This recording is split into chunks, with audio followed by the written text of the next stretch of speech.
warahmatullahi wabarakatuh. Asxaabta hadda muuqaalka balagi dhahday fadlan like noo saar, channelka hadda ku cusub tahay subscribe nagu soo dhaweey, kusoo dhawow sheekadan horarka ah. Maalin ayaa waxaan aadnay safar diyaarad ayaan raacnay, waxaan u soconay awooweyn iyo ayeeday oo tuulo joogo.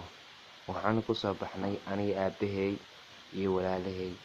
Kadib aniga markaasi kadib walaashay waxay ku roortay awowgeed, kadibna waxaan meeshaas u imaanay inaan cabaar joogno, balse xaflad ayaa markaasi noo dhigay, hees macaadna way socotay. Runtii markaasi kadib aniga heesta gabadha qaadaysa ayaa markaasi jeclaystay. Kadib guriga awowe ayaan habeenkaasi seexanay, duufaan iyo roobna wuu socotay, habeen bar ayay ahayd. Markaasi kadib aniga waxaan imaaday qaybta korshiinka, waxaan ku arkay laba naag oo meesha taagtaagan. Runtii aniga markaasi waan naxay, waa iskaga tagay xoogaa kadib waana seexday. Cabaar markaan jiifo ayaan waxaan ku riyooday anigoo markaasi lugaheygii meel lagu xirxiray oo bahadlana ay meesha tuuran yihiin.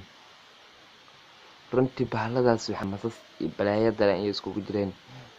Markaasi kadib waan qayliyay, qof ayaa markaasi albaabka soo furay, walaashay iga yar ayaa markaasi noqotay. Kadibna walaashay qof ayaa daba taagnaa, runtii qof naag ay ahayd markaasi hor ayay noqotay.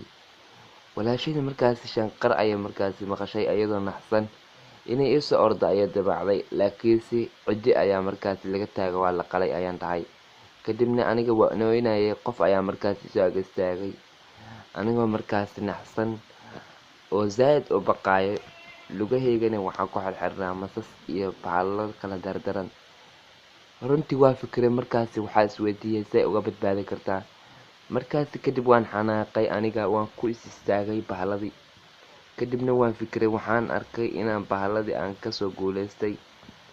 Cabaar markaa jooga ayaa markaasi ooyay, walaashay in la dila ayaa moodayay. Markaasi kadib qof ayaa markaasi albaabka soo furay, walaalkayna markaasi ayuu noqday, markaasi kaa tagay. Kadibna walaashay ayuu markaasi ka goysha geeyay si uu seexiyo. Subaxii marka la gaaray, awowe iyo ayay ayaa markaasi loo sheegay. Runtii hooyadayna markaasi way naxsaneed oo way yaabaneed. Maalimo kadib meeshaasi waxaan jeclaysanay inaan iskaga soo tagno. Runtii markaasi kadib awow iyo ayay markaasi waa macsalaameynay, halkaasna waa iskaga soo tagnay. Xaafadda markaa imaaday, buugga qisada ayaa markaasi iska daawanayay, balse waxaan arkay waraaqadii sawirka nooga qaaday oo dooli cunayaan. Muddo kadib sawiraantii ayaa markaasi dooliga cuneen, meeshaas ayaana kasoo bixiyay. Waxaan arkay walaashay iyo naag hor oo ag taagan. Runtii waan naxay markaasi. Kadib waxaan ogaaday naagta horarka inay jeceshahay walaalkay. Runtii markastana waxaa la dhihi jiray waa lagu dilayaa. Aniga markasta qof ayaa soo ag istaagi jiray. Maalin maalimaha kamid ayaa halkaas waxaan jeclaystay sawiraantii inaan isku dhajiyo. Kadibna waan farxay, sawiraantii ayaa markaas isku dhajiyay, laakiinse naagtaas ayaan la yaabanaa markasta. Kadibna saaxiibteyda ayaa markaasi gurigooda ugu imaaday, sheekada ayaana uga sheekeeyay ruuxaanta iyo horarka nagu soo dhacday.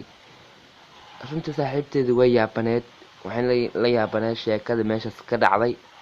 Markaasi kadib waxaan ogaaday walaalkay inuu markasta oo halis uu ku jiro. Walaashayna markaasi saaxiibteydana markaas way naxsaneed. Kadib qof ayaa markaasi albaabka soo furayay. Markastana waxaan moodayay sheekadaas inay igu dhacayso, balse markaasi waxaan ogaaday inay niyadeeda tahay. Walaalkayna waa la daba dhigtay. Waa leega, maasha Allah.